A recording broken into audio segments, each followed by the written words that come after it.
First விஷயம், நீங்கள் cellphone பயன்படுத்துகிற ஆளாக இருந்தால் இந்த முக்கியமான விதியை தெரிஞ்சுக்கோங்க. சபரிமலை சன்னிதானத்தில், அதாவது 18ஆம் படிக்கு மேலே உள்ள சன்னிதான பகுதியில் இந்த ஆண்டு முதல் கேமரா மற்றும் செல்ஃபோன்கள் பயன்படுத்த தடை போட்டிருக்காங்க. சன்னிதான பகுதியில் செல்ஃபோன் பயன்படுத்தவோ புகைப்படம் மற்றும் வீடியோ எடுக்கவோ இனி அனுமதி கிடையாது சொல்லிட்டாங்க.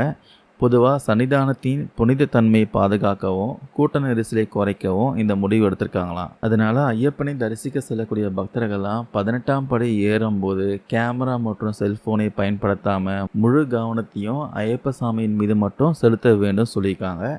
சப்போஸ் நீங்கள் மீறி செல்ஃபோனோ இல்லை கேமராவோ யூஸ் பண்ணிங்கன்னா அது பறிமுதல் செய்யப்படும்ட்டு எச்சரிக்கை கொடுத்துருக்காங்க, பார்த்துக்கோங்க.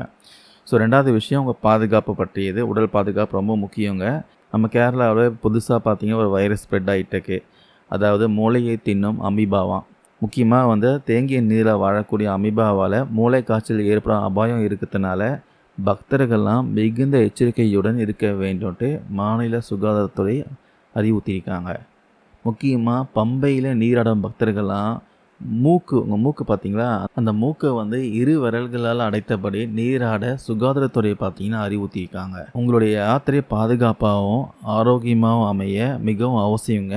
ஸோ எப்போவுமே ஃபஸ்ட்டு ப்ரியாரிட்டி உங்கள் உடல் பாதுகாப்பு மட்டும் தான் கொடுக்கணும். பக்திலாம் இருந்தால் கூட உடல் பாதுகாப்பு நல்லா இருந்தால் மட்டும்தான் அந்த சாமியை உங்களால் தரிசிக்க முடியும். உடல்நலம் கெட்டு போச்சுன்னா உங்களால் ஐயப்பரை தரிசிக்க முடியாது. அதே சமயம் சபரிமலை யாத்திரை போகிறவங்க, முக்கியமாக லாங் ட்ராவல் பண்ணுறவங்க டிரைவரை நல்லா எக்ஸ்பீரியன்ஸ் டிரைவராக வைக்க சொல்லி அறிவுறுத்தியிருக்காங்க. இப்போ ரீசெண்டாக பார்த்துருப்பீங்க, ஒரு டிரைவர் தூக்க கலக்கத்தினால எங்கேயோ போய் மோதிட்டு நிறைய பேர் அடிபட்டு ஹாஸ்பிட்டல் இருக்காங்க. ஸோ ஐயப்பன் தரிசிக்க வர எல்லா பக்தர்களும் பாதுகாப்பாக பொறுமையாக ரிலாக்ஸாக சாமி தரிசனம் பண்ணிட்டு போங்க. பாதுகாப்பு முக்கியம். ஏன்னா உங்கள் ஃபேமிலி உங்களை நம்பி திருப்பி எப்போ வருவீங்க காத்துட்ருப்பாங்க. அதனால் பாதுகாப்பாக போயிட்டு சாமி தரிசனம் பண்ணிட்டு வாங்க. ஸோ ஐயப்பனை தரிசிக்க சொல்லக்கூடிய பக்தர்கள் தான் இந்த ஆண்டு முதல் அமலுக்கு வந்திருக்க இந்த செல்ஃபோன் தடையாகட்டும் சுகாதாரத்துறை எச்சரிக்கையாகட்டும் இந்த 2 முக்கியமான விஷயங்களை கவனத்தில் கொண்டு ஒரு புனிதமான யாத்திரையை மேற்கொள்ளுங்க. சுவாமியே சரணம் ஐயப்பா.